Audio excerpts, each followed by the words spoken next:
The slides for this presentation are at bit.ly/perfmatters-crux. Just kidding, because there are no slides. This is going to be a live demo, which I understand is quite ambitious in a room with no Wi-Fi. So we'll see how this goes. All right. So if you go to that link, I made a GitHub gist, or is it gist? For GitHub gist? I don't know. Yes, I did peer program with Snoop Dogg. Here's the photographic evidence. I actually want to go back to something you saw earlier. Always measure first, especially real user measurements. This is really important because of the cycle of optimizations. It's usually first you measure, then you optimize, and there's a third thing, which is monitoring. So you need to ensure that what you do optimize stays optimized. So I'm going to talk to you about the Chrome User Experience Report. Can I see a show of hands of how many people have heard of or used Crux before? It's about a third, maybe. So a brief intro of what Crux is. It's a data set that tracks the user experience of the web. It's kind of an ambitious mission. And to do that, we collect real user experiences from the Chrome browser itself. Users who opt into having their data anonymously collected have it aggregated by Chrome, and then we release these data sets containing the user experiences. There are 5 metrics in Crux: first paint, first contentful paint, DOM content loaded, on load, and an experimental metric called first input delay. So I'll begin with the crash course. I did preload all of my tabs that you can see up here just in case anything doesn't work, but to get started, the official documentation on developers.google.com takes you through all of the high-level things you need to know about Crux. I will make this bigger because it's quite small. So it describes the metrics, also the dimensions. So you can break down the user experience by the type of device the user was on, be it desktop, phone, or tablet. We also provide a breakdown by effective connection type. So you might be on Wi-Fi, but if it's in a room like this, you might be experiencing speeds more closely related to 2G. So the effective connection type for that loading experience will be classified as 2G. We also track offline experiences. Obviously, we can't beacon the data back to Chrome if you're offline, but once you're back online, we will mark your experiences as offline. Additionally, we track user experiences broken down by country. So the IP that the user is currently connected to the internet with will be geolocated or converted into their approximate coarse country-level location. And in the data set, you can, for example, see what are the user experiences in the United States, what are the user experiences in India, and see how those differ. The format of the data is like a histogram. So you can imagine a histogram being bins, and as we're speaking about load time and the user experience, these are usually in millisecond values. So a bin for first input delay might look like between 0 and 25 milliseconds, and the height of that bin is the percent of user experiences that fit into that bin. I won't go into all of these best practices. You can read that for yourself on the documentation website. I also want to call out that on web.dev, it's kind of like Google's MDN, we have a series of guides. And it's not just about performance, it's about all things web development. And I wrote a few guides about using Crux to look at performance in the field. And I'll make this a little bigger. There are 3 primary ways that we promote using Crux data. There's raw data that you can query on Bigquery, but we also have a few different tools to help you access the data in a more user-friendly way. For example, the Crux Dashboard. This is a data studio dashboard that enables you to just plug in a URL or an origin and see the user experience for that origin. And just a quick side note, an origin is the protocol, subdomain, and domain for a given website. So https www.example.com. Everything that goes after the slash of that URL is not part of the origin. So you might have index.html, you might have slash search, question mark, a bunch of other things. That might not be considered the origin, but you could look up URL-level insights in Pagespeed Insights. So the data set is kind of what you see publicly and is publicly queryable in Bigquery, and there's also other tools that use a more low-level data set that is not publicly queryable, like Pagespeed Insights. So we just created this GitHub repository on the Google Chrome organization, and we're trying to use this as for the issue tracking so that people can ask questions about the data. Also, I'm using this as a collection of resources. If you want to query the data set, I have a bunch of sample queries in what I call the Crux cookbook. I also have a few Google Apps Script samples if you want to interact with the API, and I'll go through this a little bit later. So the Crux repository is a helpful resource for you if you want to learn more about the more hands-on ways of interacting with the data set. So here's an example of probably the most simple example of accessing Crux data using Pagespeed Insights. I'm providing a URL, this time from the New York Times. What Pagespeed Insights is doing is running a lighthouse test on this website.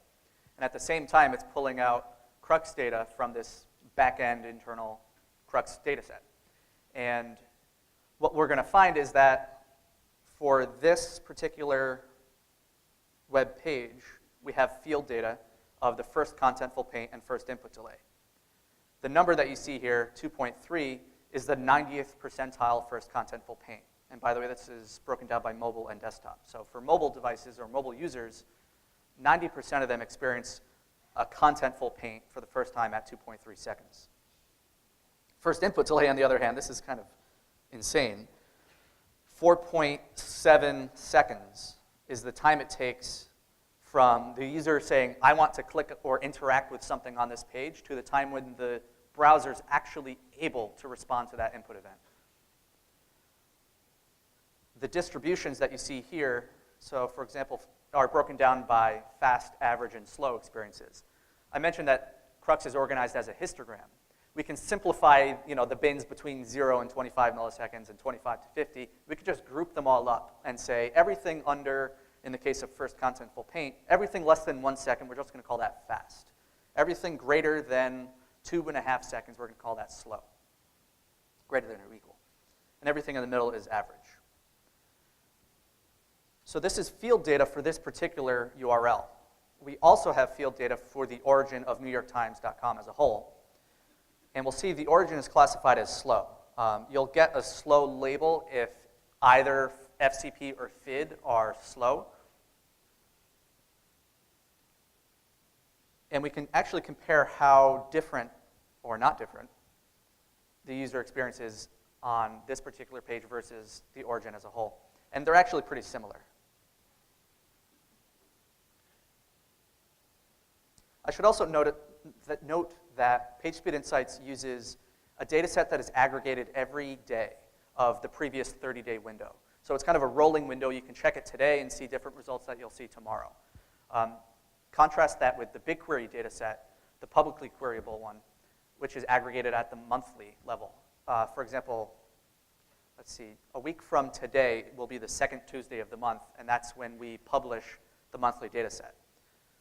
So on April 9th, we're going to be releasing the March 2019 data set. The Crux Dashboard is available at g.co/ChromeUX-. If you're using it for the first time, it's, I have to admit, a little unclear what you're supposed to do. So I'll walk you through here. Also, since I've done this in this particular browser with this account open, I won't see all of the prompts, like you must authorize Data Studio and all these things. So you'll see a bunch of prompts the first time. I actually recorded a screen recording of me doing this for the first time on a clean account, and you can see, I think there are 20 different clicks you have to do to set it up, which is unfortunate. But what you can do here in Data Studio is enter the origin that you want to look up. So I'll enter https perfmattersconf.com. I'll check this box, allow the origin to be modified in reports. We'll see why that's useful. Allow parameter sharing, whatever that means.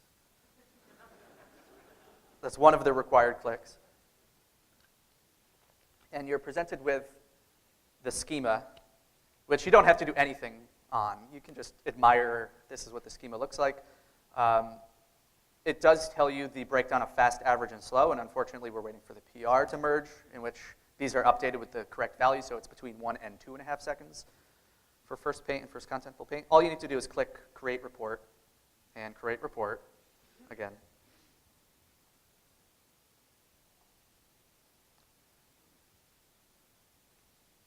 And this could be slow, but it's worth it. Okay. We see no data here. This is kind of a quirk with Data Studio that we're trying to work around. Because the current calendar month is April, but the previous calendar month's data, March, is not available yet. It doesn't know, it's like confused. It doesn't know that the last month of data is actually in February. So we actually only have 3 months worth of data for perfmattersconf.com, and we can see how the user experience is actually changing over time. 73% of first paints could be considered fast. These are less than 1 second. We also have data for all of the other 5 metrics. First input delay and FCP are the 2 metrics I really recommend everybody look at more carefully. Onload and DOM content loaded are not metrics that necessarily tie closely with the user experience. You'll see on some websites, for example, Gmail. When Gmail is loading, onload actually happens quite quickly because a lot of their scripts are asynchronously run. But you can't actually use Gmail until that really long loading indicator is done. So onload is kind of misrepresenting the user experience. Here we're looking at first input delay, and you can see 98.85% of that is considered fast. So there must not be that much JavaScript, or at least it's not running for very long on this website. 2 other things that I want to point out that are really interesting that you can see in this dashboard are the device and connection distributions. Keep in mind, I do not have RUM analytics running on this website, and yet I can still see the breakdown of the users that access it. This is one of the really big selling points of Crux. So I could see that 100% of users on this website are desktop users. So Estelle might be saying to herself, I know that there are mobile users. I've seen the RUM data. And the reasoning behind it appearing as 100% here is that if a particular dimension of an origin falls below some threshold, which we don't make public so that we don't say too much about popularity of websites, if it falls below a threshold, we just throw out that segment entirely. So we try not to say this one user was using this browser type or device type and connection type so that we don't tie things directly to individual users. We need to aggregate them for proper anonymization. The other super interesting thing is the connection distribution. So remember, the connections are 4G, 3G, 2G, slow 2G, and offline. And again, we kind of see everything bucketed into the same thing, 4G-like connections, for what that's worth. I do want to point out that in Data Studio, you could go into report settings and change the URL entirely to something else. So HTTPS, NewYorkTimes.com.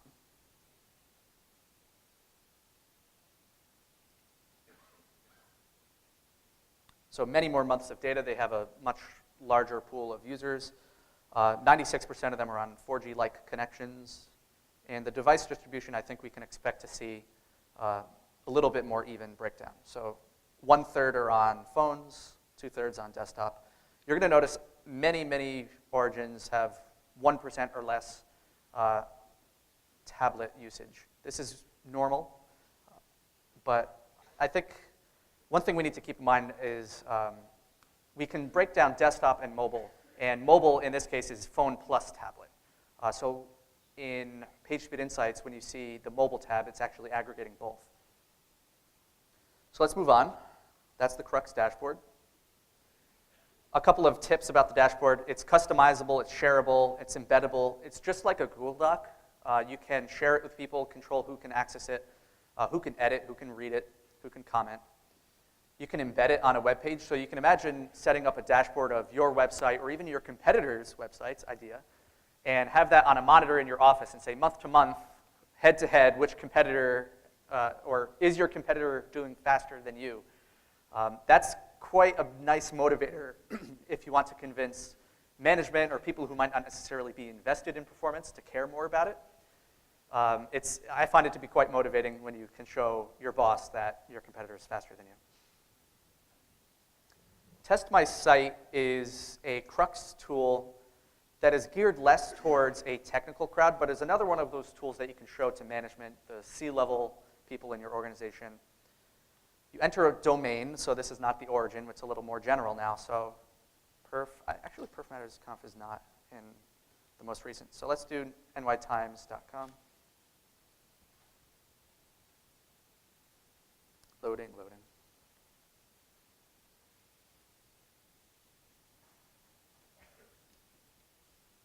Wi-Fi speeds are actually not too bad. I am on my mobile hotspot.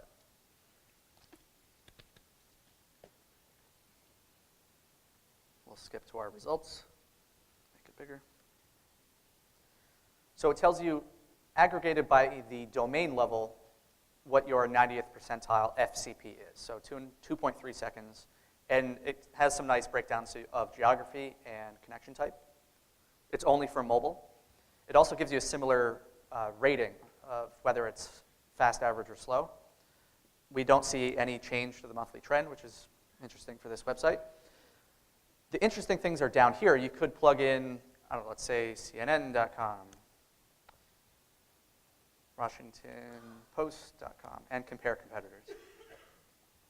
CNN is not the fastest. That's wrong.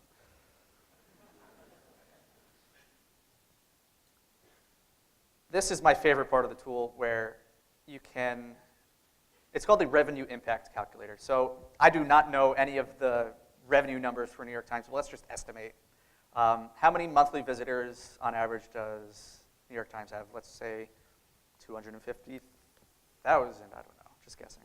Conversion rate. So a conversion on New York Times, let's say, is a subscription, just for the sake of argument, maybe 2% of people subscribe.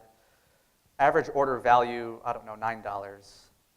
So if we were to increase the speed of NewYorkTimes.com overall, on average, from 2.3 seconds to 1.1 seconds, this is the dollar amount of money they could expect to see in terms of conversions. For websites that are way more popular, you make more money by speeding up your website. So this is another really useful tool to convince people of the direct dollar value to making your website faster. So again, this is called the Test My Site tool on thinkwithgoogle.com.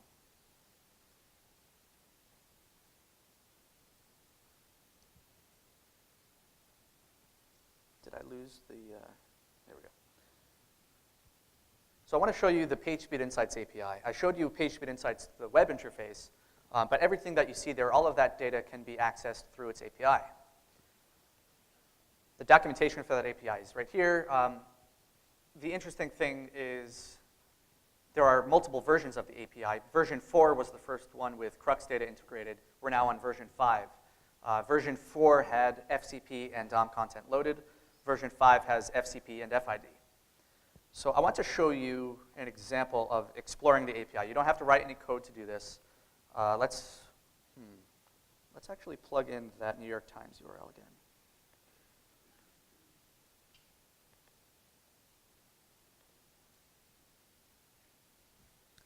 And we can leave most of these fields blank, but we do want to limit to just the Crux data. So these are the loading experience and the origin loading experience for the URL and for the origin. Close that, execute. And what you'll see is first contentful paint, the 90th percentile of that is 1.9 seconds. It will also give you the breakdown of fast, average, slow. So 68.6% is considered fast, and FID as well. So remember that I mentioned that Pagespeed Insights is aggregated daily. And this is really useful if you want to set up something like a monitoring dashboard closer to real time, not exactly real time, but day-to-day performance of any given URL or origin in the report. I wrote a blog post on the Dev2 website, step-by-step guide to monitoring the competition. One of the things I created here is a Google Sheet, where I use AppScript, that's the script I showed you earlier, to pull the API on a daily basis and dump the results in a sheet. And using that sheet, we can just easily graph the results. So let's take a look at that. I've been running this for about 6 months, and you can see for Google's and Mozilla's developer documentation websites at the origin level how the performance is changing. The script will just append to this. I'll jump to the bottom so we can see today's values. The script will append to this sheet. I created a pivot table just to make columns for each origin and a chart that updates every day with the performance. And you can see the blue line is MDN, the red line on the bottom is Google's developer docs, and higher is better in this case. So MDN has a higher density of fast first contentful paints. So this is an example of a competitive analysis dashboard that runs totally hands-free. You can just put this up on a monitor in your office or something, or check back, as I did 6 months later, and admire the trends. So you can see MDN kind of has a fluctuation over time. Developers.google.com was kind of flat for a while, then improved in performance for some reason, and the gap is closing. So this is kind of compelling information and data to have about the user experience on these websites. Keeping in mind, these are real user experience. I'm not doing web page test runs for each website and saying, oh, something changed on this website, it got faster. Yes, maybe, but you were testing under contrived conditions. You were testing on a cable connection from Dulles, Virginia, in Pat's basement. So that is one particular location. It's not necessarily representative of the entire user experience. That is the benefit of Crux.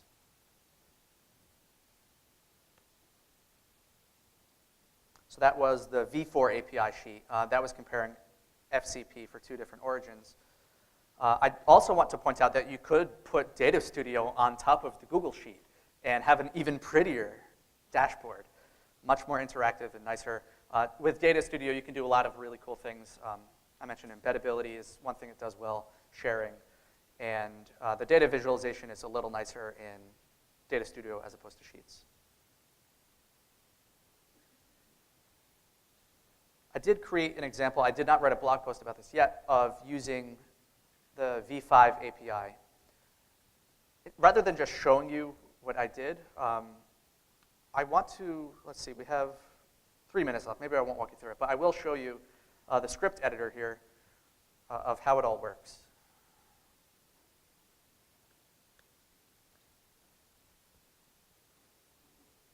So this is the script that's available in the GitHub repository. I plug in the URLs or origins that I want to capture, and I extract the metrics from the API. Pretty simple stuff. What you'll need to do if you do want to do this on your own is get your own API key. To do that, you go into the resources, the advanced Google services, the API dashboard. It will automatically create a Google Cloud project for your script. And so mine is called PSI Monitor. You can enable the Pagespeed Insights API here. This is more for the benefit of people watching on video so that you can pause and go and do this in real time. I don't expect you to memorize all these steps. So you go into the Pagespeed Insights API. I've already created my API key, so I think your experience will be a little different. But somewhere here it will say enable the API and then also generate your credentials, and that's how you get your API key. With that API key, you plug it into the script here in script properties. Here's my API key, please don't abuse it. And it plugs it in using this script properties API. So I do want to leave 1 minute for Bigquery. This is really where a lot of the interesting analysis happens. The raw data, like I mentioned, is available on Bigquery. It's broken down by months in YY, YY, MM format, and also countries, which are broken down into year and month. I want to point out one super interesting query in the remaining minute. This query is also available in the Crux cookbook. At the time, it was the most recent data set was August 2018, so I just want to demonstrate. I do a string find and replace of 2018-08 with 2019-02, replace all. Now I'm going to query the most recent data set, And how clear is that? That looks good. So we're going to find the fast FCP for developers.google.com over time. Copy that, paste that in Bigquery, run it. Oh, it says it's not going to work. No, it doesn't. Yes, I have. Okay, so Bigquery is kind of funny sometimes. You have to put standard SQL as the header. It's going to consume about 73 gigabytes, and here we actually see the results. To make use of it, I find it super helpful to export to Google Sheets. Open it in a new sheet. Let's see if this works. Generate a chart, and it looks terrible. Bear with me. As a geo chart. And now you can see, just with the default geo chart, it's populating the fast FCP percentages for countries. And it kind of appears as you'd expect. African countries have a lower density of fast FCP. Some of the North American countries, like Canada, US, Mexico, have a higher density of fast FCP. So this is a really interesting, engaging way of interacting with the data, using the raw data on Bigquery, aggregating many, many origins together to get a high-level view of the origins. So I am over time, so I'll end it there. Thank you very much. If you want to learn more, thank you.